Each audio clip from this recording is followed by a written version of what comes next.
La procédure que vous venez d'indiquer, Monsieur le Président, n'est pas aussi soft que vous l'avez décrite. Le courrier qui a été adressé aux maires des communes concernées l'a été de manière combinatoire, dans la mesure où il leur était demandé de délibérer impérativement avant la fin du mois de mars. Premier point. Deuxième point, ce n'est pas aussi soft que vous venez de le décrire, puisque dans les recettes du budget de 2013 est inscrite d'ores et déjà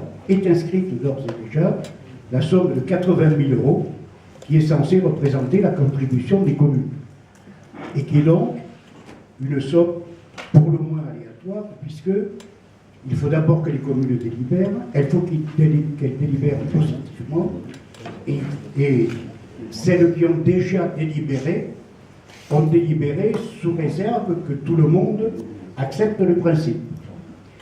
Et donc, la recette inscrite au budget est un moyen que, pour le moment, je qualifierais.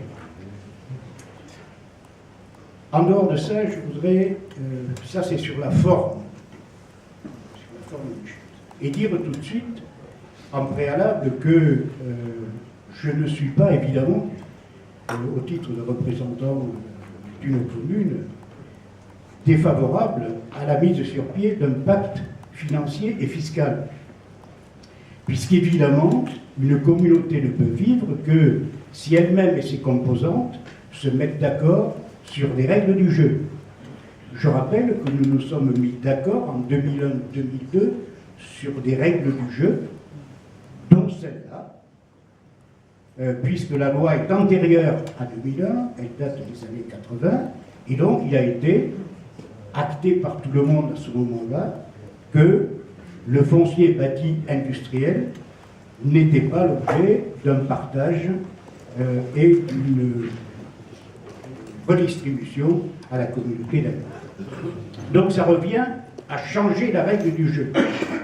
Alors, en tant que faire de changer la règle du jeu, je crois qu'on peut réfléchir à d'autres moyens, puisque le pacte financier et fiscal, par définition, est un ensemble de moyens qui tiennent compte des variations démographiques, de la situation économique, de la situation sociale, et en particulier, par exemple, du revenu moyen des habitants dans chaque commune, c'est un élément important, et qui tiennent compte aussi des ressources qui émanent des territoires par le biais de la contribution foncière économique et par le biais de la contribution sur la valeur ajoutée des entreprises.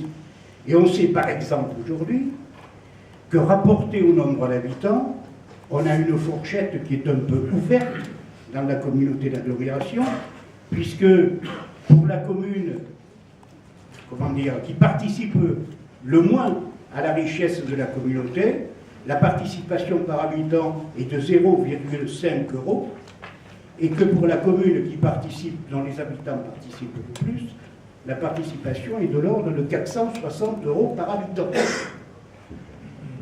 Donc ça fait une petite marge, et ça veut dire que si on réfléchit à un pacte financier et fiscal, il faut aussi réfléchir à ça, par exemple. Mais il y a d'autres éléments. J'ai des propositions à faire assez simples. Vous savez, vous allez me dire que je radote et que je ne parle que du passé, certes, mais c'est avec ça qu'on comprend le présent. 2 équipements culturels ont été transférés à la communauté d'agglomération. Un équipement tout neuf et une ruine. Un équipement tout neuf payé par les habitants de la commune où il se trouve. Et j'ai un chiffre extrêmement précis. La closerie a coûté à la commune de Montreuil, en net, déduction faite des subventions et du retour de la TVA, 918 000 €. Rapporté au nombre d'habitants, ça fait 213 € par habitant à peu près. Et je me dis que si dans un mouvement de générosité, la commune de Saumur faisait la même chose pour le théâtre, ça représenterait 6 390 000 €. et tous nos problèmes financiers seraient résolus d'un seul coup. Tous nos problèmes financiers seraient résolus d'un seul coup et au-delà. Et on aurait des marges de manœuvre. Vous avez parlé, Monsieur le Président, tout à l'heure de solidarité. Voilà ce qui pourrait être un beau geste de solidarité. Donc, je ne vais pas vous accabler, simplement revenir sur le texte même de la délibération et sur un chiffre que j'ai peur de mal interpréter. L'excédent brut courant des communes a progressé donc entre 2001 et 2010 de 8,1 millions à 12,6 millions. C'est bien ça, monsieur Lenoir, dans le texte de la délibération. Non, vous l'avez pas, monsieur. L'excédent brut courant des communes a progressé entre 2001 et 2010 de 8,1 millions d'euros à 12,6 millions d'euros. C'est bien ça.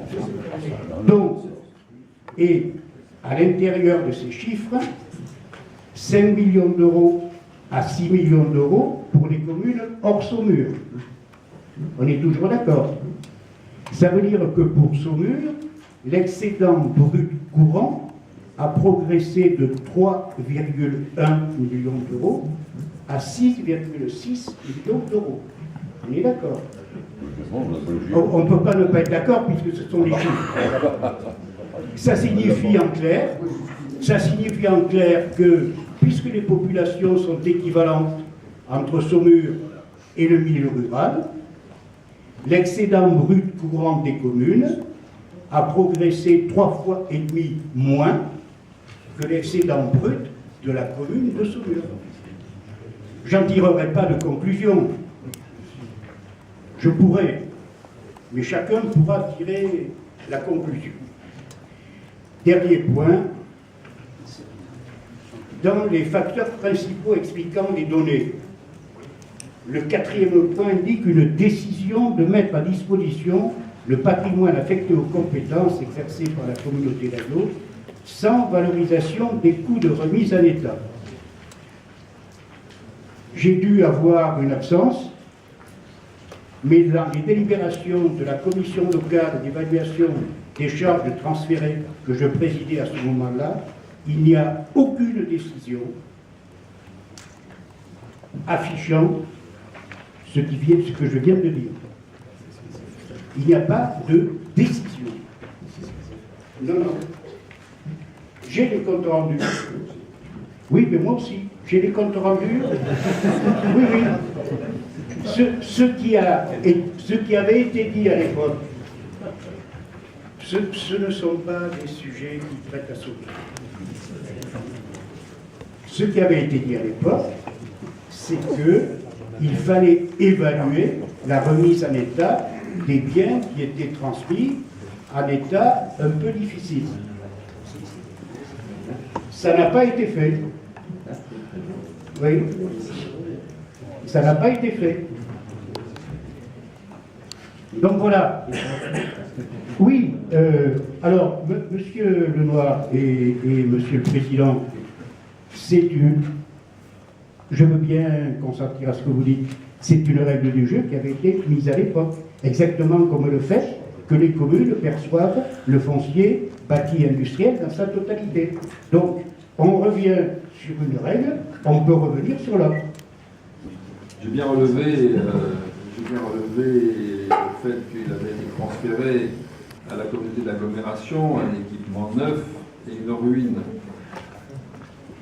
D'abord, voilà, il appartient aux élus de l'époque de prendre leurs responsabilités.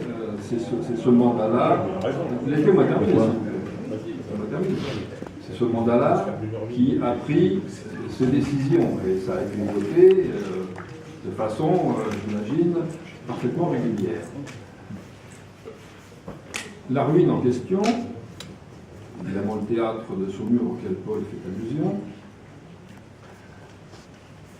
à l'époque, elle n'a pas été transférée. Ce qui a été transféré, c'est la compétence, l'activité, pas le bâtiment. Non, pas le bâtiment.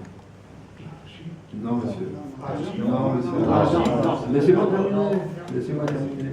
La propriété immobilière et foncière du bâtiment n'a pas été transférée.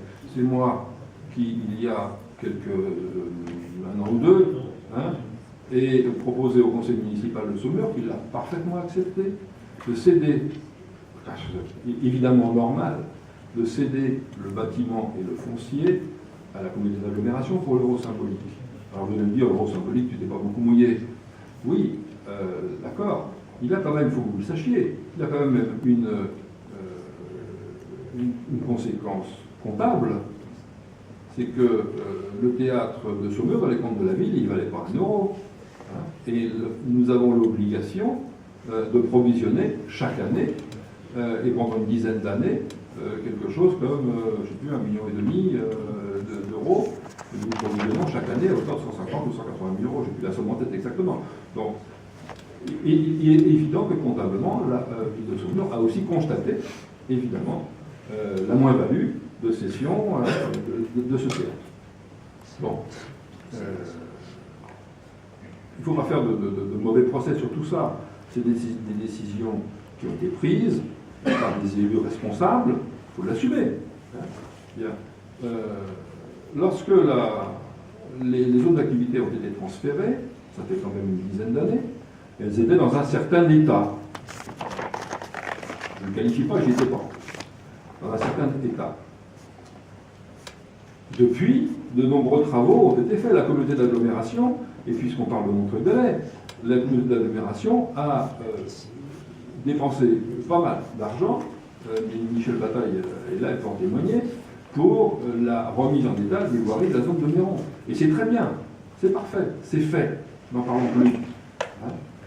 Ce qui est demandé aujourd'hui, c'est pour l'avenir, à partir de maintenant, que les communes, et la commune de Montreuil-Bellay, si la libération est votée, et que toutes les communes participent non pas à une reprise du passé, mais au moins à l'entretien courant, annuel, chaque année, de ces zones, et puis la provision d'1 euro par mètre carré, c'est comme ça que c'est calculé par le technicien, qui permettent de constituer une réserve.